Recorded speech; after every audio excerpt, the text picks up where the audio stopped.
ada yang bertanya terkait masalah bagaimana hukumnya membaca Al-Quran, karena kita ingin mendapatkan keutamaan-keutamaan bersama Al-Quran, khususnya di bulan Ramadan. Apalagi Ramadan ini menjadikan syahrul Quran, dan tilawatul Quran ini adalah menjadi seutama-utamanya amalan. Kenapa? Karena lihat Imam Malik, Ibnu Syihab Az-Zuhri, itu semuanya ahlul hadis, faqih. Mereka itu punya majelis-majelis ilmu.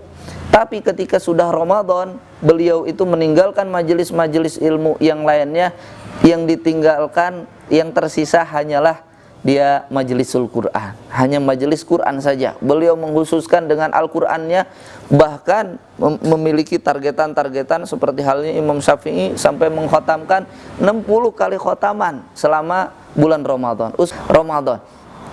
Nah, bagaimana ibu-ibu ini dia head atau berhalangan, kemudian apakah ini menjadi penghalang untuk membaca Al-Quran ataukah tidak? Ini pertama, tidak ada hadis yang spesifik bahwasanya dilarang orang yang haid itu dia membaca Al-Quran. Akan tetapi ada dalam hadis sahih Ibnu Hibban yang mengatakan bahwasanya lam yakun yahjubuhu min qiraatil Quran illa junuban. Tidaklah ada yang menghalangi seseorang itu untuk membaca Al-Quran kecuali junub. Kecuali junub. Ini dalam hadis sahih Ibnu Hibban yang diriwayatkan dari Ali bin Abi Thalib. Nah, dari hadis tersebut, junub jelas membaca Al-Quran itu tidak boleh. Yang jadi masalah adalah orang yang haid, apakah dia itu termasuk yang junub atau tidak? Ini para ulama berbeda pendapat. Imam Syafi'i ini mengkiaskan orang yang haid dengan yang junub. Tapi jumhurul ulama ternyata orang yang junub itu adalah orang yang selesai haidnya kemudian belum mandi junub. Nah, itu orang yang junub. Jadi orang yang selesai haidnya tapi belum sempat mandi junub. Nah, itulah orang yang junub sebetulnya. Kemudian atau orang yang bermimpi basah, belum sempat dia itu dia mandi. Atau juga orang yang berhubungan suami istri, kemudian juga keluar air mani, kemudian dia belum mandi junub. Nah, itulah orang yang junub di situ. Orang yang posisi junub itu maka dia tidak boleh membaca Al-Quran. Ini dalam hadis sahih Ibnu Hibban. Nah, jadi bedakan antara haid dengan yang junub.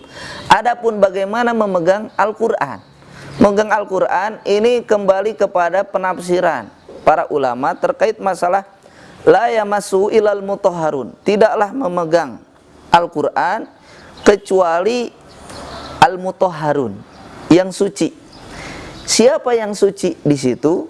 Maka para ulama juga berbeda pendapat terkait masalah ini. Al-mutahharun di situ kalau kita lihat di dalam tafsir Ibnu Katsir dikatakan itu ada 3 pendapat. Pertama, itu pendapat al-mutahharun itu adalah mereka malaikat.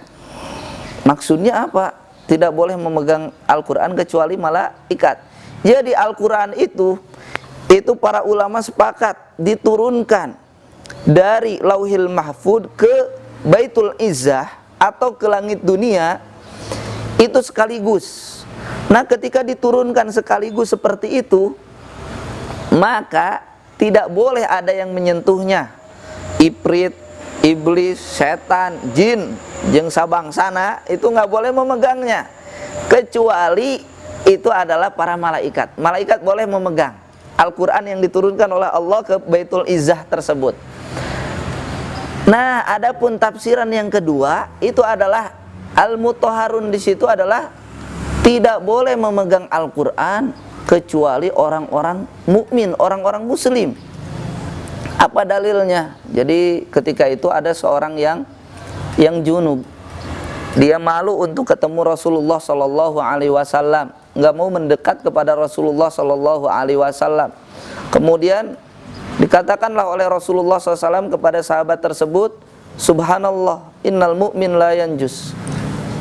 Subhanallah, seorang mukmin itu tidak najis. Maka dari hadis tersebut, selain mukmin maka berarti najis. Walaupun para ulama mengatakan bahwasanya najis di sini adalah najis maknawi, bukan najis secara hakiki. Kita berpegangan dengan orang kafir berarti itu najis. Enggak. Maksudnya adalah najis maknawi di situ. Itu tidak boleh memegang Al-Qur'an kecuali orang muslim.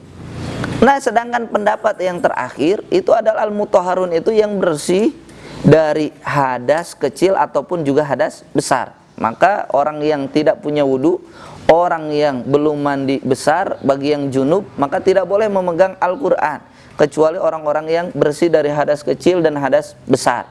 Nah, ini dikuatkan oleh pendapatnya Imam Asy-Syafi'i, pendapat yang ketiga. Tapi jumhurul ulama ternyata itu lebih kuatnya la yamassu ilal mutahharun. Tafsir itu adalah terkait turunnya Al-Qur'an ke Baitul Izzah, maka yang boleh memegang hanya para malaikat saja. Seperti itu.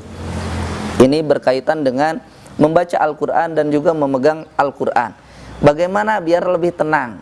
Biar lebih tenang dan lebih bagusnya tentunya, dan ini juga semua para ulama sepakat, itu adalah mustahab, dianjurkan ketika kita membaca Al-Qur'an dan memegang Al-Qur'an itu adalah punya wudu dan juga bersih, itu adalah utamanya. Tapi bagi yang haid, kalau dia itu justru tidak qiraatul Qur'an, maka tidak mengapa. Cuman kalau sekarang kalau ingin lebih hati-hati lagi, ya udah tidak usah langsung memegang Al-Qur'annya, bisa dengan memegang HP.